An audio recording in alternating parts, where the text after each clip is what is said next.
Senator for Wyoming. Thank you, Mr. President. I come to the floor today to talk about America's inflation crisis. People in my home state are noticing it every day. This morning, the majority leader came to the floor and expressed his shock that prices have gone up. Well, they've been going up for over a year now, Mr. President.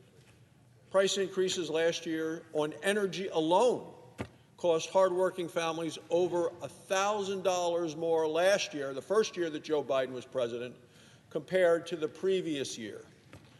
And this year it's going to cost even more for energy, to drive, to heat, all of those things.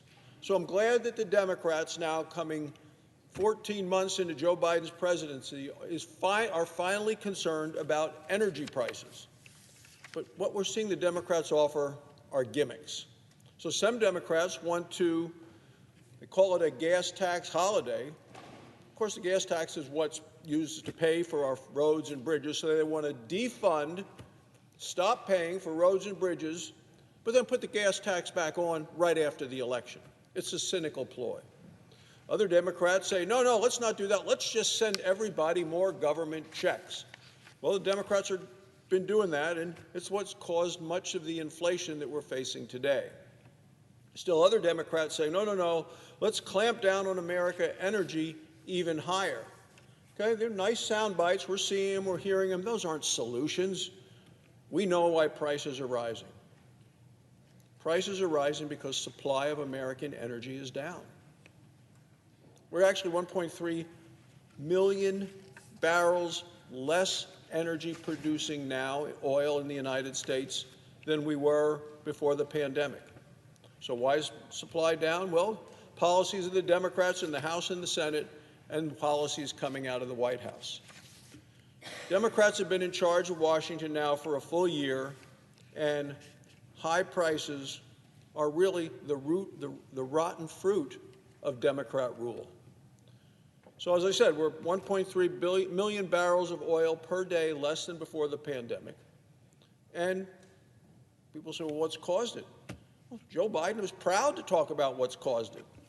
His first act as president was to stop oil and gas leases on federal lands, kill the Keystone XL pipeline, and it's one of his campaign promises.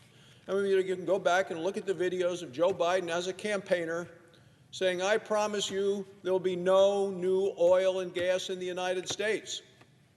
That's actually what the video says. That's what he said. It's his own words, his own promises. And then he went back to try to clarify that and clean it up a little bit. And he said, well, not on public lands. But this isn't a surprise that Biden has crushed U.S. production of oil and gas. This administration has still not held a single auction for oil and gas leases on federal lands since the day he's taken office. Well, how does that compare to other administrations? Well, under President Obama, there were more than 30 oil and gas lease sales on federal lands that had been conducted in the auctions in this same period of time. So has anybody said anything about it? Actually, yes, the courts have ruled. The court said President's executive office on federal land leases is illegal. That's what the courts ruled. President Biden thumbed his nose at the federal courts. The president has stubbornly refused to open up our federal lands to American energy production, ignoring what the courts have said, and in western states like Wyoming, where half of our land is owned by the federal government and controlled, it is devastating.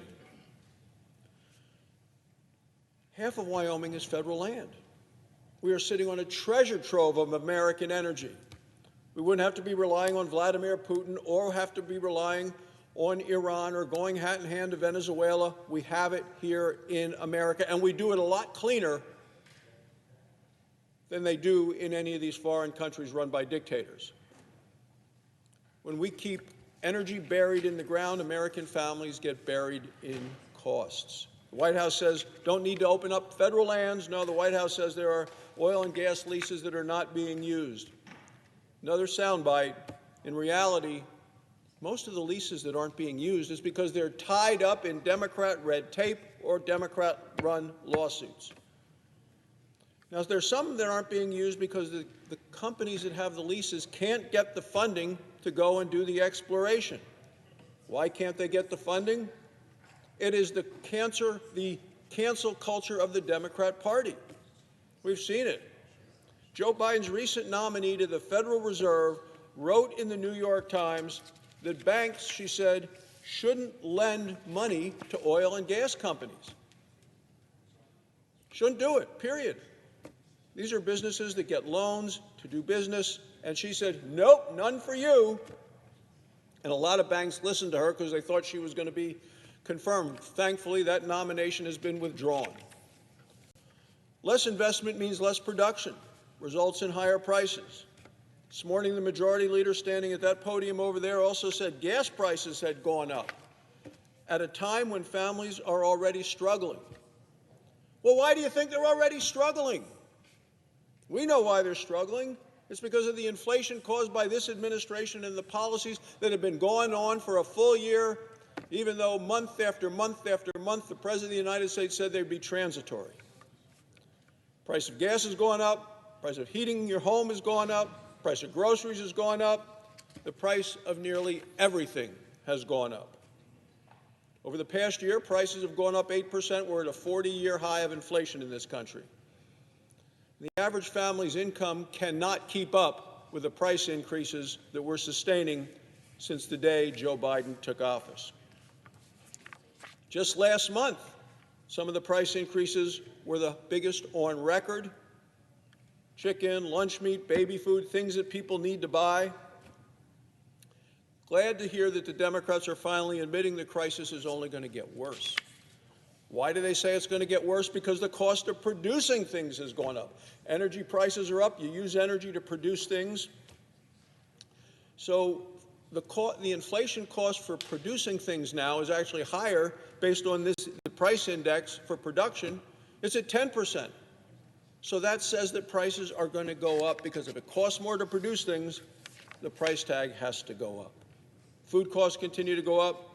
Senator Fisher, my colleague, the senior senator from Nebraska, pointed out fertilizer costs have tripled.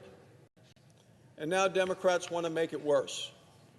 Democrats in the House, not in the Senate, but Democrats in the House are asking Joe Biden to declare a climate emergency and tighten his chokehold on American energy production. It's going to make inflation even worse. In yesterday's Washington Post, Larry Summers warned that we might face something, Mr. President, that you and I remember, something from the Jimmy Carter days called stagflation. That's where you have inflation and stagnation at the same time. It's a terrible thing to happen to an economy. So the crisis is only going to get worse. We need to change course. We need to do it now. Stop the reckless spending. And above all, unleash American energy. Don't be a country that not too long ago was asking Russia to produce more, asking OPEC to produce more, asking Iran to sell us energy, asking Venezuela, produce it here, we have it here. Open up these federal lands. Approve the drilling permits, the 4,600 drilling permits that are stuck in limbo by this administration. American families cannot afford 3 more years of Joe Biden. Thank you, Mr. President. I yield the floor.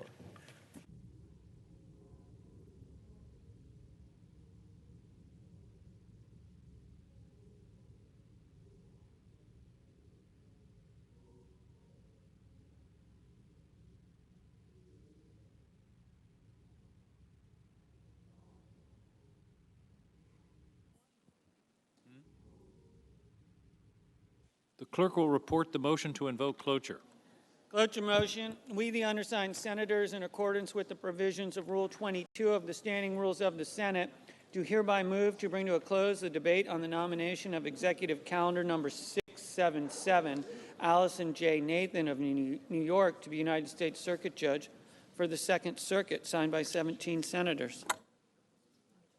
By unanimous consent, the mandatory quorum call has been waived. The question is it the sense of the Senate that debate on the nomination of Allison J. Nathan of New York to be United States Circuit Judge for the Second Circuit shall be brought to a close?